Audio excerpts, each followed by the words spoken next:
law is. So if you find things are not doing a citizen's arrest under the legal standard, okay, the judge is going to give you, well then it takes it out of self-defense for the homicide, and that means they're guilty on all the charges. You can't base an arrest on gossip alone. Facebook does not alone give you probable cause to go arrest somebody. Rumors in the neighborhood do not give you probable cause alone to go and arrest somebody. That's not what immediate knowledge is. What crime are we talking about that they thought he had committed?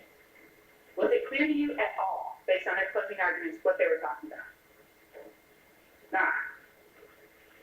Well, it can't be October 25th, 2019, because the mom was on the dock, and they didn't take anything. What do we have? Well, we don't even have criminal trespass.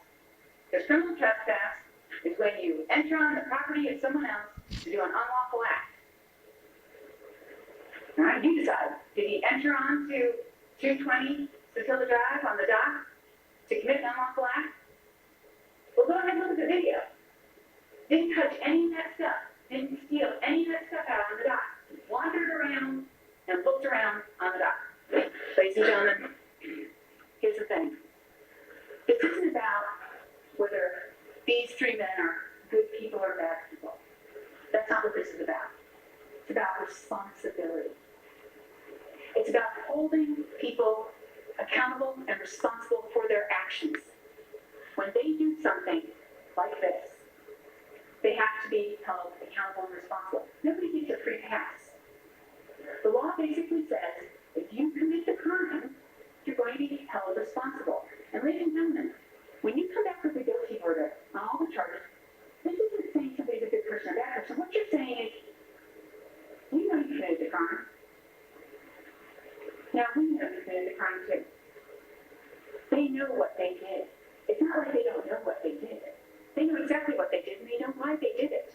It's not a mystery to them.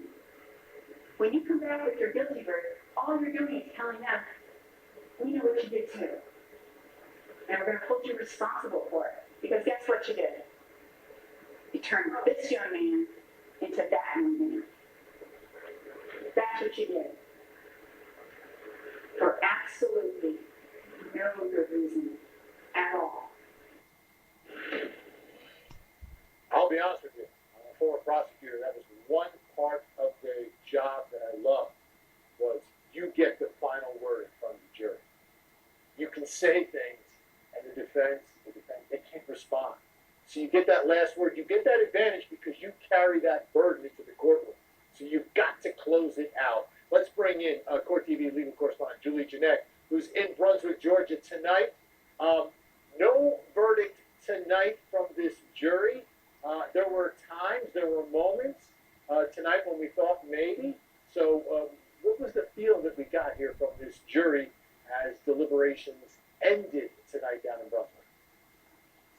No, Vinny, they were so quiet the entire day. We didn't hear a peep from them, not about food or about a break or about exhibits, no notes until the end of the day. And the judge said, well, it's his typical course of business that he checks on the jury around 5 or 6 o'clock to see if they want to go home, if they're close to a verdict. If not, he sends them home. And he said he didn't want to force them to keep deliberating.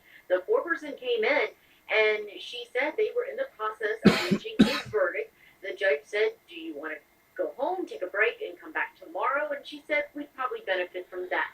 But then she, almost as quickly as she made that statement, then said they did want to continue deliberating. That's the moment where we thought maybe we're going to get a Tuesday night verdict. But then the jury did opt about 30 minutes later to go home for the night and come back. So not sure what the back and forth was for, but that is all we heard from this jury the entire day. Did the judge offer him any food tonight? I mean, he did not include that in his comment to them. It was really, are you close to a verdict? If so, I'll give you some more time. You can go into the evening. If not, I'm sending you home so you can come back tomorrow. Okay. You can read this a billion different ways, and we'll bring our think tank a little bit to talk about that. Let's talk about this closing, final rebuttal closing argument by Linda Donkowski.